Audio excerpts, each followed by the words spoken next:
গভীর রাতে হাসপাতালে গিয়ে স্বাস্থ্য পরীক্ষা শেষে বাসায় ফিরেছেন বিএনপির চেয়ারপারসন খালেদা জিয়া। বুধবার দিবাগত রাত 2:52 গুলশানের বাসায় পৌঁছান তিনি। এর আগে বুধবার দিবাগত রাত 1:15টার পর গুলশানের বাসভবন ফিরোজা থেকে এভারকেয়ার হাসপাতালে যান খালেদা জিয়া। তাঁর ব্যক্তিগত চিকিৎসক অধ্যাপক AZM জাহিদ হোসেন জানান, মেডিকেল বোর্ডের চিকিৎসকদের পরামর্শ অনুযায়ী কিছু পরীক্ষা করানোর জন্য তাকে হাসপাতালে নেওয়া হয়েছিল। এভারকেয়ার বিশেষজ্ঞ চিকিৎসক অধ্যাপক শাহাবুদ্দিন তালুকদারের নেতৃত্বে একটি মেডিকেল বোর্ডের অধীনে বিএনপি চেয়ারপারসন বেগম খালেদা জিয়া চিকিৎসাধীন আছেন। চলতি বছরের 8 জানুয়ারি উন্নত চিকিৎসার জন্য খালেদা জিয়াকে লন্ডনে নিয়ে যাওয়া হয়। লন্ডন ক্লিনিকে টানা 17 দিন চিকিৎসাধীন থাকার পর 25 জানুয়ারি তাকে ছেলে তারেক রহমানের বাসায় নিয়ে যাওয়া হয়। দীর্ঘ 4 মাস পর গত 6 মে লন্ডন থেকে দেশে ফেরেন তিনি। মাইলস্টোন স্কুলে বিমান বিধ্বস্তে দগ্ধ 8 জনের জীবন সংকটে, তারা আইসিইউতে চিকিৎসাধীন। জাতীয় বার্ন ইনস্টিটিউটের পরিচালক বুধবার বিকেলে সংবাদ সম্মেলনে এই তথ্য জানান। এছাড়া আরও 13 জন গুরুতর দগ্ধ রয়েছেন, বাকি 23 জন গুরুতর নন। তাদের চিকিৎসায় বিদেশি বিশেষজ্ঞদের পরামর্শ নেওয়া হচ্ছে। দুর্ঘটনায় এখন পর্যন্ত নিহতের সংখ্যা 32। মাইলস্টোন স্কুলে বিমান বিধ্বস্তে দগ্ধ 44 জন চিকিৎসাধীন রয়েছেন জাতীয় বার্ন ও প্লাস্টিক সার্জারি ইনস্টিটিউটে। ওই ঘটনায় গুরুতর আহতদেরই এই হাসপাতালে চিকিৎসা দেয়া হচ্ছে। বুধবার দুপুর পর্যন্ত আইসিইউতে 8 জনকে চিকিৎসা দেওয়ার কথা জানান ইনস্টিটিউটের পরিচালক। তবে এদের জীবন সংকটে। আরও 13 জন আছেন যাদের শরীরের 40 থেকে 50% পুড়ে গেছে। এছাড়া 23 জনের অবস্থা কিছুটা উন্নতির দিকে। ক্রিটিক্যাল পেশেন্ট আছে এই মুহূর্তে 8 জন, আর সিভিয়ার ক্যাটাগরিতে আমাদের পেশেন্ট আছে 13 জন, আর বাকি পেশেন্টগুলো আছে আরও 23, সেটা হচ্ছে ইন্টারমিডিয়েট ক্যাটাগরিতে। অর্থাৎ মোট 44 জন রোগী এই মুহূর্তে আমাদের ন্যাশনাল বার্ন ইনস্টিটিউটে আছে। সিঙ্গাপুরের বিশেষজ্ঞরা বিভিন্ন হাসপাতালে ভর্তি রোগীদের সেবা কার্যক্রম পর্যবেক্ষণের পাশাপাশি পরামর্শ দিচ্ছেন। পরিচালক জানান, বিদেশি ডাক্তাররা প্রয়োজনে সরাসরি চিকিৎসা কার্যক্রমেও অংশ নিতে পারেন। এছাড়া সহায়তা করতে চায় যুক্তরাষ্ট্র, চীন, ভারতসহ বিভিন্ন দেশ। অনেক জায়গা থেকে, ইন্ডিয়ান, আমেরিকা, চায়না, বিভিন্ন জায়গা থেকে আমাদের বাংলাদেশেরই অনেক বিশেষজ্ঞ আছে। তারা কিন্তু আমাদেরকে বিভিন্নভাবে সহায়তা করতে চাচ্ছেন, এবং যে কোনো চিকিৎসা সংক্রান্ত বিষয়ে যে কোনো সহায়তাকে আমরা একটা গুড জেস্টার হিসেবে ধরি এবং আমরা সবাইকেই সম্মান করি। সোমবার স্কুল ছুটির কিছুক্ষণ আগে মাইলস্টোনের ক্যাম্পাসে বিধ্বস্ত হয় প্রশিক্ষণ যুদ্ধবিমান। এতে আহতদের বার্ন ইনস্টিটিউট, সিএমএইচ এবং উত্তরার কয়েকটি হাসপাতালে চিকিৎসা দেয়া হচ্ছে। তাপস সরকার, ইন্ডিপেন্ডেন্ট নিউজ, ঢাকা। মাইলস্টোন স্কুলের শিক্ষার্থীদের আতঙ্ক এখনও কাটেনি। তারা বলছে কেউই ক্লাসে ফেরার মতো অবস্থায় নেই। এই পরিস্থিতিতে কবে ক্লাস শুরু হবে সিদ্ধান্ত নেয়নি স্কুল কর্তৃপক্ষ। তাদের দাবি, কোনো শিক্ষার্থী নিখোঁজের খবর নেই। কারো কাছে তথ্য থাকলে হেল্প ডেস্কে জানানোর অনুরোধ করা হয়েছে। সোমবার বিমান দুর্ঘটনার পর থেকেই বন্ধ মাইলস্টোন স্কুল। বুধবার কাউকে ক্যাম্পাসে ঢুকতে দেওয়া হয়নি। তারপরও ভিড় করেছেন অনেকে। আসে অনেক শিক্ষার্থীও। তারা বলছে ট্রমা কাটিয়ে উঠতে সময় লাগবে। শিশুদের মানসিক অবস্থা নিয়ে দুশ্চিন্তায় অভিভাবকরাও। হাফ পুরো অবস্থায় দেখছি, ইভেন 80%, 20% পুরো অবস্থায় দেখছি। এই অবস্থায় কার মেন্টালি থাকে ক্লাস করার? স্বাভাবিকভাবে তো আমাদের মধ্যে একটা ভয় থাকবে। তো সেই ভয় থেকে চিন্তা করতে গেলে তারা তো একটা ট্রমার মধ্যে থাকবে, ডিপ্রেশন, অ্যাংজাইটি। আতঙ্কিত হয়ে গেছে, যে সাউন্ড হয়েছে, শব্দ হয়েছে, আগুন দেখছে, এটাতে সে বারবার ওই কথাই বলতেছে। কিছু হাত কাটা, কিছু পাও কাটা, কিছু মাথা নাই, এরকম যেটা দেখে ও নিজেও করতে পারতেছে না, ওটা মানতেই পারছে না। আমরা সবাই মেন্টালি ট্রমায় আছি যে এখন কি হবে, কিভাবে এখানে এসে ক্লাস করবে আর কিভাবে লেখাপড়ায় মন দেবে, এটা নিয়ে আমরা খুবই চিন্তায় আছি। হতাহত ও নিখোঁজের প্রকৃত সংখ্যা খুঁজতে 7 সদস্যের কমিটি করেছে স্কুল কর্তৃপক্ষ। 3 দিনের মধ্যে প্রতিবেদন দেবে কমিটি। আপনারা কাইন্ডলি মাইলস্টোন কলেজের দিয়াবাড়ি ক্যাম্পাসে 5 নম্বর ভবনে যে তথ্য সরবরাহ কেন্দ্র আছে, আপনাদের কোনো প্যারেন্টস, কোনো বাচ্চা যদি স্টিল মিসিং থাকে, আপনারা অনতিবিলম্বে এই জায়গাটায় যোগাযোগ করুন। রোববার অভিভাবকদের সঙ্গে বৈঠক করবে স্কুল কর্তৃপক্ষ, সেখানেই হবে ক্লাস শুরুর সিদ্ধান্ত। বন ইবনে কামাল, ইন্ডিপেন্ডেন্ট নিউজ, ঢাকা। রাজধানীর উত্তরায় বিমান বিধ্বস্তের ঘটনায় ফ্লাইট লেফটেন্যান্ট তৌকির ইসলাম সাগরের মৃত্যুতে শোকে স্তব্ধ তার পরিবার। ছেলের স্মৃতিচিহ্ন ছুঁয়ে কাঁদছেন বাবা মা সহ পরিবারের সদস্যরা। তৌকিরকে শহীদ ঘোষণা এবং বিমান বাহিনীর কোনো স্থাপনা তার নামে নামকরণের দাবি পরিবারের। সন্তানের সমাধির পাশে বসে ডুকরে কাঁদছেন বাবা তহুরুল ইসলাম। প্রথমবার তৌকিরের একা যুদ্ধবিমান চালানোর খবরে উচ্ছ্বসিত ছিল পুরো পরিবার। মাইলস্টোন স্কুল অ্যান্ড কলেজে মর্মান্তিক দুর্ঘটনায় সে আনন্দ পরিণত হয়েছে চরম বিষাদে। প্রতিবেশীরা জানান, তৌকির ছিলেন মিশুক, ভদ্র ও মেধাবী। তার এই অকাল মৃত্যু মেনে নেয়ার মতো নয়। দুর্ঘটনার সুষ্ঠু তদন্তের দাবি তাদের। কেন পাইলট এই দেশে করতে পারি না? আমাদের সন্তান হারার বেদনা একটা মা ছাড়া কেউ বুঝবে? মা বাবা সে সারা জীবন সন্তানের জন্য কাজ করে, বাড়িতে একটা বয়স্ক লোক যেত, তাড়াতাড়ি উঠে বসতে দিত, মানে খুবই অমায়িক। এই বছরই তৌকিরের পদোন্নতি হওয়ার কথা ছিল। এ নিয়ে বাবা মায়ের সাথে আলোচনাও হয়েছিল। তবে সফলতা আসার আগেই চিরবিদায় নিলেন তৌকির।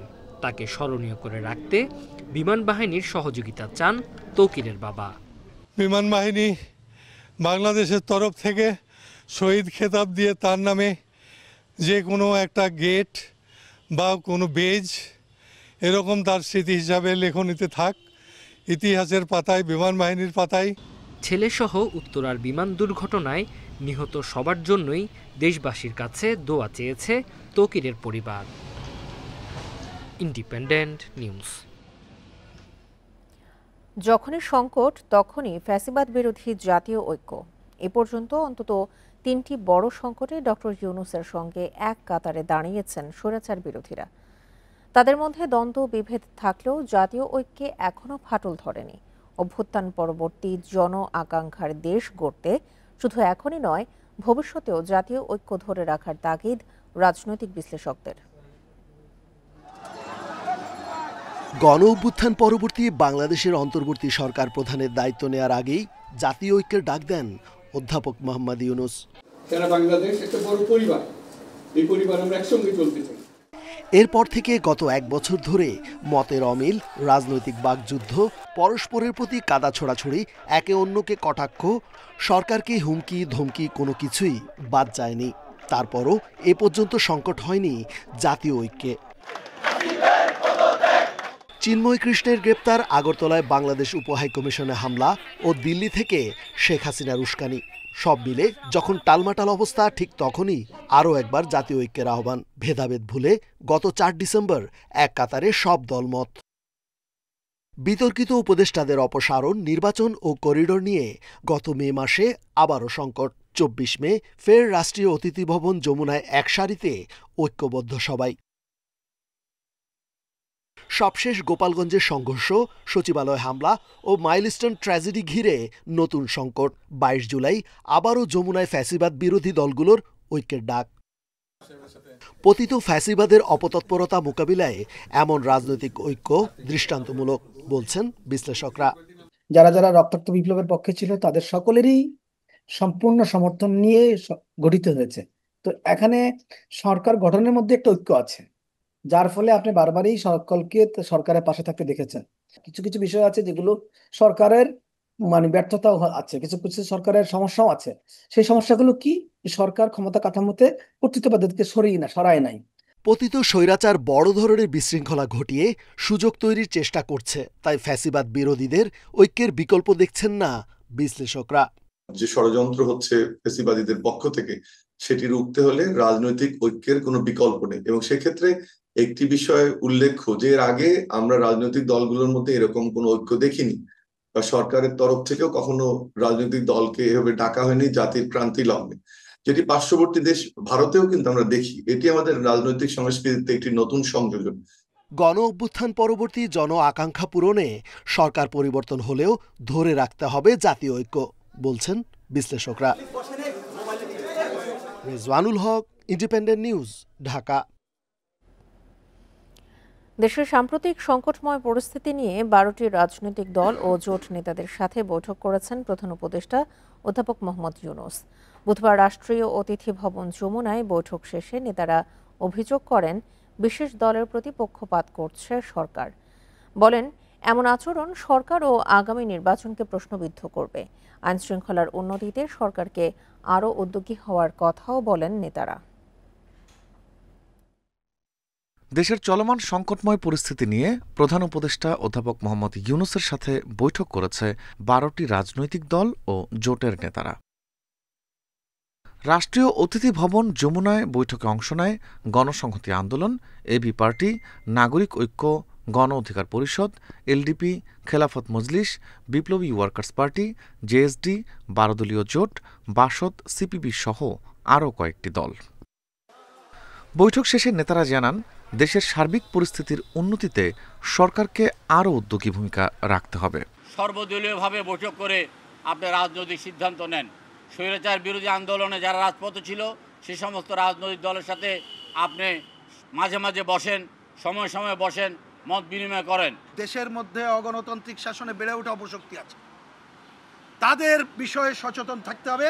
যদি আপনি আমাদের সংস্কারও ভালো মতো করতে না পারেন, যদি নির্বাচনও আপনাকে দিয়ে একটা ভালো নির্বাচন না হয়, তাহলে অনুরোধ করব আপনি দায়িত্ব থেকে অব্যাহতি নিয়ে চলে আসেন। জনগণ এবং রাজনৈতিক দলের আস্থা ফিরিয়ে আনতে সরকারকে 5 আগস্টের মধ্যে নির্বাচনের সুনির্দিষ্ট তারিখ ঘোষণার দাবি জানান নেতারা। বলেন, বিশেষ কোনো দলের প্রতি পক্ষপাত সরকারের গ্রহণযোগ্যতা নষ্ট করবে। নির্বাচনের পরিবেশ প্রতিষ্ঠা করতে হবে, লেভেল প্লেইং ফিল্ড করতে হবে। রাজনৈতিক দলগুলোর প্রতি যথাসম্ভব ন্যায্য আচরণ করতে হবে এবং সেই ন্যায্য আচরণের মধ্য দিয়ে সরকার যাতে কোনো পক্ষ নয় এইটা দৃশ্যমান হয়, সেই জায়গাটা পরিষ্কার করা দরকার। সরকার যদি কোনো দিকে হেলে যায় তাহলে তাদের প্রতি জনগণের সমর্থন কিন্তু সরে যাবে, যার ফলে আগামীতে কিন্তু প্রশ্ন তৈরি হতে পারে যে এই সরকারের অধীনে সুষ্ঠু নির্বাচন হবে কিনা। শুধু সংকটে নয়, প্রতি মাসেই সরকারকে রাজনৈতিক দলগুলোর সঙ্গে আলোচনার আহ্বান জানান রাজনৈতিক দলগুলোর নেতারা। মাসে যেন সরকার বিভিন্ন রাজনৈতিক দলগুলোর সাথে একটা ডায়ালগের মধ্যে দিয়ে। Rifat Alam, independent News, Dhaka. পতিত স্বৈরাচারের দোসররা বিশৃঙ্খলা তৈরি করে নির্বাচন পেছানোর ষড়যন্ত্র করছে বলে দাবি করেছেন বিএনপি মহাসচিব মির্জা ফখরুল ইসলাম আলমগীর। তবে এই চক্রান্ত সফল হবে না। নির্বাচন প্রক্রিয়া দ্রুত করতে বিএনপি তাগিদ দিয়েছে বলেও জানান তিনি। বুধবার গুলশানে এসব কথা বলেন মির্জা ফখরুল। অন্তর্বর্তী সরকারের প্রধান উপদেষ্টা সহ উপদেষ্টা পরিষদের সাথে মঙ্গলবার বৈঠক করে বিএনপি, জামাত, এনসিপি ও ইসলামী আন্দোলন বাংলাদেশ। বুধবার গুলশানে বিএনপি চেয়ারপারসনের কার্যালয়ে এক অনুষ্ঠান শেষে গণমাধ্যমে কথা বলেন বিএনপি মহাসচিব। বলেন, দেশে যখনই সংকট তৈরি হয় তখনই রাজনৈতিক দলগুলোর সাথে আলোচনা করে অন্তর্বর্তী সরকার। সেই ধারাবাহিকতায় গতকালকের বৈঠকে যোগ দেয় বিএনপি। নির্বাচন প্রক্রিয়াকে দ্রুত করা, ত্বরান্বিত করা। অন্তর্বর্তী সরকারের দেশ চালানোর অভিজ্ঞতা না থাকায় রাজনৈতিক দলগুলোর সাথে আরও বেশি আলোচনার তাগিদ দেন মির্জা ফখরুল। এই সরকারের সবচেয়ে বড় সমস্যাটা কোথায় জানেন? যে তাদের অভিজ্ঞতা অনভিজ্ঞ লোকেরাই বেশি আছে, অভিজ্ঞতার অভাব আছে। আর কিছু কিছু মানুষের মধ্যে একটা সমস্যা আছে কি, যে তাদের ইগো কাজ করে। তারা রাজনৈতিক দলগুলোর যে একটা অভিজ্ঞতা আছে, বিশেষ করে যারা সরকারে ছিল অতীতে, যেমন আমরা, আমাদের সঙ্গে পরামর্শ করা, কথা বলা, মাঝে মাঝে মতামত নেওয়ার চেষ্টা করা, এই বিষয়টায় তারা একটু পিছিয়ে। অন্তর্বর্তীকালীন সরকারের দুর্বলতাটাকে বড় করে না দেখে তাদের যে আপনার সদিচ্ছা, তাদের প্রক্রিয়া, সেটাকে বড় করে দেখা উচিত। গোপালগঞ্জের পর মঙ্গলবার সচিবালয়ের ঘটনার পেছনে পতিত স্বৈরাচারের দোসররা জড়িত বলে দাবি মির্জা ফখরুলের। সেক্রেটারিয়েটে ঢুকে পড়া এবং সেখানে আপনার কয়েকজন আপনার ফ্যাসিস্টদের লোকজনকেও আপনার আটক করা দেখা, তো বোঝা যাচ্ছে যে তাদের কিছু কিছু সমস্যা তৈরি করার চেষ্টা এখানে আছে। তো এটা কখনোই পারবে না। বাংলাদেশের মানুষ অত্যন্ত সজাগ এবং সচেতন আছে। রাজনীতিতে ভিন্নমত গণতন্ত্রের সৌন্দর্য বলেও জানান মির্জা ফখরুল। গণতন্ত্র মানেই তো হচ্ছে শত ফুল ফুটতে দিতে হবে আপনাকে। মাহমুদ শরীফ, ইন্ডিপেন্ডেন্ট নিউজ, ঢাকা। আগামী বছরের প্রথম দিকেই জাতীয় নির্বাচন আয়োজন করতে হবে। নির্বাচনে দেরি হলে জটিলতা তৈরি হবে বলে মন্তব্য করেছেন জামায়াতে ইসলামীর আমির ডাক্তার শফিকুর রহমান। বুধবার বিকেলে সিলেটের বিয়ানীবাজারে দলটির জনশক্তি ও সুধীর সমাবেশে তিনি এ কথা বলেন। জামায়াত আমির বলেন, কালো টাকা ও পেশি শক্তির প্রভাবমুক্ত হতে হবে নির্বাচন।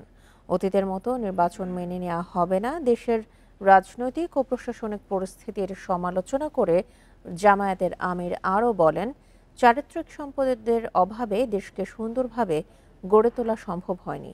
এ কারণেই প্রত্যাশিত লক্ষ্যে পৌঁছাতে পারেনি দেশ। স্বাস্থ্য উপদেষ্টার নিয়োগকে ডক্টর ইউনূসের স্বজনপ্রীতির বড় উদাহরণ বলে মন্তব্য করেছেন এনসিপির দক্ষিণাঞ্চল মুখ্য সংগঠক হাসনাত আব্দুল্লাহ। বেতন ভাতা ফেরত দিয়ে দ্রুত তাকে পদত্যাগের দাবি জানান তিনি। চাঁদপুরে জুলাই পদযাত্রা কর্মসূচি উপলক্ষে পথসভায় এসব কথা বলেন তিনি। এ সময় সন্ত্রাস চাঁদাবাজের বিরুদ্ধে হুঁশিয়ারি দেন এনসিপির নেতারা। পদযাত্রার ২৩তম দিনে বুধবার সকালে চাঁদপুর সার্কিট হাউসে জুলাই শহীদ পরিবারের সদস্যদের সাথে দেখা করেন এনসিপির নেতারা। সেই সাথে তাদের খোঁজখবর নেন।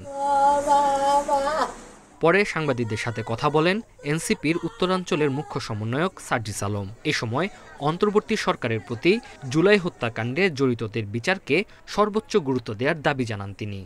এই গণহত্যার তাদের দৃশ্যমান বিচার, রায় এবং কার্যকর হওয়ার পূর্ব পর্যন্ত এই বাংলাদেশে অন্তর্বর্তীকালীন সরকার কিংবা বিচার বিভাগের সংশ্লিষ্ট যারা রয়েছে, আসিফ নজরুল স্যার থেকে শুরু করে আমাদের বিচার বিভাগীয় যারা রয়েছে, তারা যেন অন্য কোনো কিছু চিন্তা না করে। পরে সার্কিট হাউস থেকে বাস স্ট্যান্ড অভিমুখে পদযাত্রা করে এনসিপি।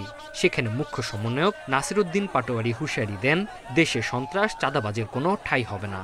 চাঁদপুরের মধ্যে কোনো আমরা সন্ত্রাসকে প্রশ্রয় দিব না। চাঁদপুরের মধ্যে আমরা কোনো বালু দখলদারিত্বদেরকে প্রশ্রয় দিব না। পরে রাজধানীর মাইলস্টোন স্কুলে বিমান বিধ্বস্তে হতাহতদের স্মরণে শোক র্যালি বের করা হয়। শেখ হাসিনার আমলে বিমান খাতে অনিয়ম দুর্নীতি তদন্তের জোর দাবি জানান এনসিপি নেতা হাসনাত আব্দুল্লাহ। সেই সাথে স্বাস্থ্য উপদেষ্টাকে ব্যর্থতার দায়ে সরে যেতে বলেন।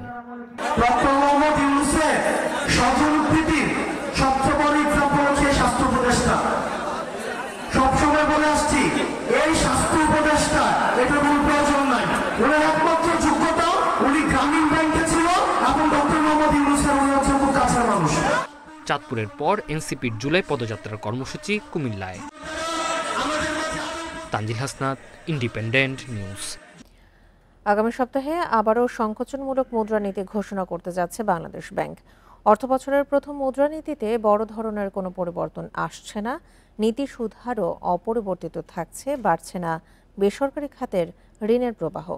কর্মকর্তারা জানান, মূল্যস্ফীতি নিয়ন্ত্রণে এমন পথে হাঁটছে তারা। তবে এতে দীর্ঘমেয়াদে বিনিয়োগ বাধাগ্রস্ত হওয়ার আশঙ্কা করছেন বিশ্লেষকরা।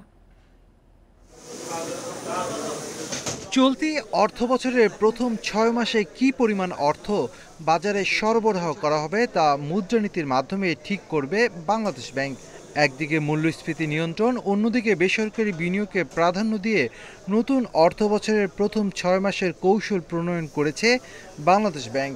তবে বড় ধরনের পরিবর্তন ছাড়া এবারও ঘোষণা করা হবে সংকোচনমূলক মুদ্রানীতি। সরকার পরিবর্তনের পর মূল্যস্ফীতির লাগাম টেনে ধরতে বাংলাদেশ ব্যাংক নীতি সুদ হার 8.5 থেকে 10% করে, ফলে মূল্যস্ফীতি কমতে শুরু করে। তবে এখনও কাঙ্ক্ষিত মাত্রায় কমেনি মূল্যস্ফীতি। চড়া নীতি সুদ হারের কারণে বিনিয়োগে ভাটা পড়েছে। পলিসি রেটে আপাতত হাত দিবে না, কারণ আমরা দেখতে পাচ্ছি, প্রজেকশন করতে পারছি যে বিনিয়োগ পুরোদমে শুরু হতে এবছরটা লেগে যাবে। অতএব এবছরটা ভালোভাবে শেষ করে একটা স্থিতিশীল অবস্থা আছি। সেখানে গ্রোথ আশাব্যঞ্জক হবে না, কিন্তু কোনো ডাউনওয়ার্ড ট্রেন্ড, ইকোনমির কোনো ইন্ডিকেটরের মধ্যে কোনো ডাউনওয়ার্ড ট্রেন্ড আপনারা দেখতে পাবেন না। এরকম একটা স্থিতিশীল অবস্থায় নিয়ে যাব। সংকোচনমূলক মুদ্রানীতির কারণে শুধুমাত্র দীর্ঘমেয়াদী বিনিয়োগ ক্ষতিগ্রস্ত হয় না, একই সাথে প্রভাব পড়ে বেকারত্বে। তবে শুধুমাত্র মূল্যস্ফীতি নিয়ন্ত্রণে সংকোচনমূলক মুদ্রানীতি কাজে আসে না বলে জানান বিশ্লেষকরা। রাজস্ব আদায় ও বাজার তদারকি বাড়ানোর কথাও জানান তারা। সেন্ট্রাল ব্যাংক শুধুমাত্র কন্ট্রাকশন মাইটি পলিসি দিয়ে এটা কন্ট্রোলে আনতে পারবে না, পারবে না সেটা একেবারে বলি না, গ্রসলি বলি না, পারবে হয়তো বা, কিন্তু ডিজায়ার্ড পরিমাণে হবে না। তাহলে আর কি করতে হবে? সাথে সাথে আপনাকে করতে হবে যে আপনার এই সাপ্লাই চেইন ম্যানেজমেন্টটা আপনাকে শক্তিশালী করতে হবে। চলতি বছরে সার্বিক মূল্যস্ফীতি 7 থেকে 8% নামিয়ে আনতে পারলে নীতি সুধার পরিবর্তন হবে বলেও জানায় Bangladesh bank. Shafil Alam Sujon, Independent News, Dhaka. চট্টগ্রামে কোনো নিরাপত্তা ব্যবস্থা ছাড়াই দুটি স্কুলের পাশে এলিভেটেড এক্সপ্রেসওয়ের র্যাম্প নির্মাণ কাজ চলছে। এতে আতঙ্কের শিক্ষার্থী ও অভিভাবকরা। ঢাকায় মাইলস্টোন কলেজে বিমান দুর্ঘটনার পর শিক্ষার্থী ও অভিভাবকদের উৎকণ্ঠা আরও বেড়েছে। এছাড়া ভোগান্তি বেড়েছে যানজটে। নগর কর্তৃপক্ষ বলছে এই বিষয়ে নিরাপত্তা সংশ্লিষ্টদের সাথে আলোচনা করা হবে। চট্টগ্রাম নগরীর সিডি এভিনিউ সড়কের দামপাড়ায় বাংলাদেশ মহিলা সমিতি ও পুলিশ লাইন্স স্কুলের সামনে এলিভেটেড এক্সপ্রেসওয়ের র্যাম্প নির্মাণের কাজ চলছে। স্কুলের ফটক ঘেঁষে নির্মাণ সামগ্রী, মাথার উপর বিশালাকার নির্মাণাধীন গার্ডার। যানবাহন এড়িয়ে প্রতিদিন স্কুলে যাতায়াত করতে হচ্ছে শিক্ষার্থীদের।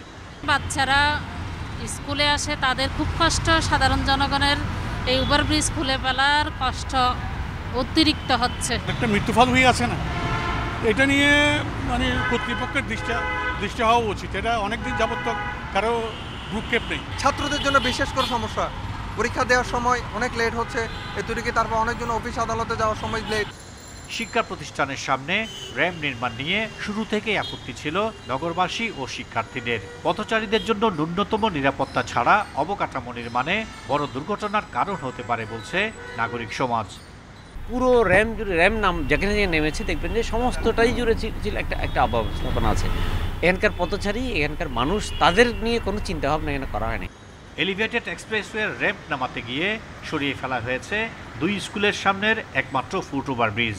নগর কর্তৃপক্ষ বলছে র্যাম্প নির্মাণের পর প্রয়োজনীয় ব্যবস্থা নেওয়া হবে। ফুট ওভারব্রিজের একটা অংশ আর একটা অংশ যখন যাবে, সেখানে অন্য একটা সংস্থার ওয়াল সেখানে থাকে। কাজে সব মিলিয়ে বিভিন্ন সংস্থার সাথে আমাদের কথা বলে এই কাজগুলো করতে হচ্ছে বিধায় একটু সময় লাগছে।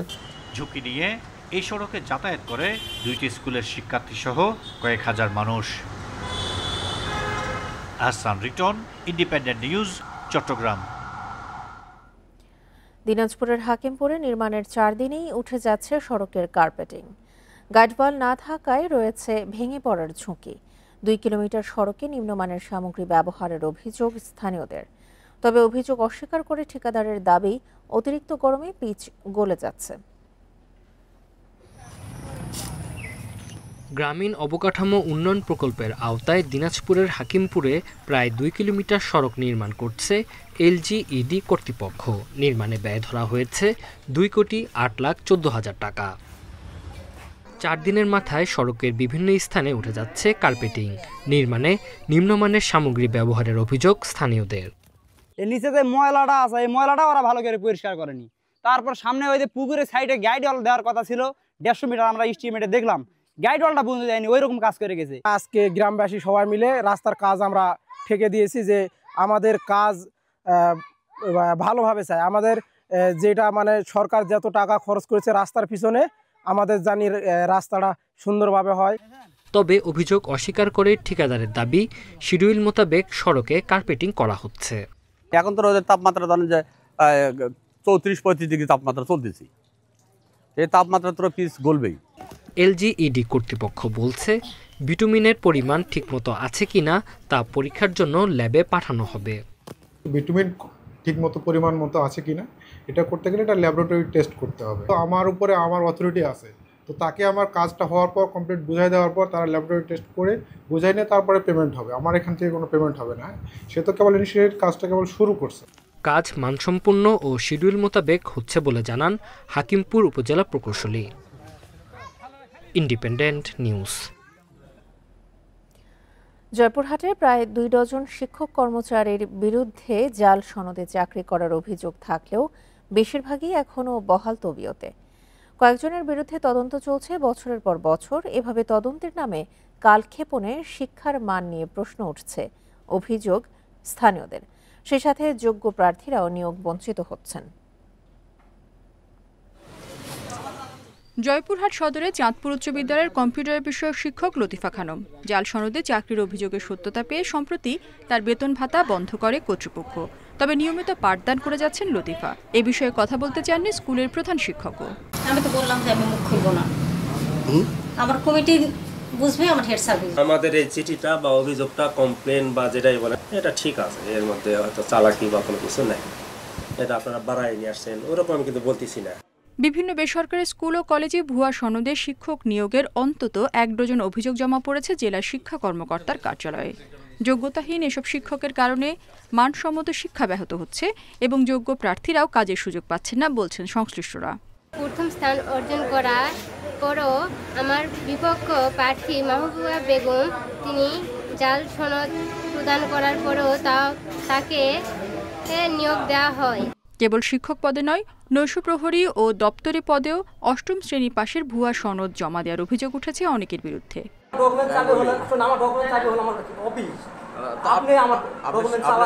জহুরুল নাই, জহুরুল চেয়ারম্যান, এর নামও জহুরুল, দুজনের সেই সম্পর্ক। আমার খালি ফোন দেয়, বলে আপা আপনি 3 ভাইয়ের বোন, আমার বোন, আপনি কোনো দিকে লজ্জা দেবেন না, চাকরি দিতে এগিয়ে দেওয়া লাগবে আপা। জাল সনদে চাকরি নেওয়ার সব অভিযোগের তদন্ত চলছে, জানালেন জেলা শিক্ষা কর্মকর্তা। দোষী প্রমাণিত হলে বিধি মোতাবেক ব্যবস্থা নেওয়ার আশ্বাস তার। তবে কতদিন এসব তদন্ত শেষ হবে এ বিষয়ে কিছু জানাননি কর্মকর্তা।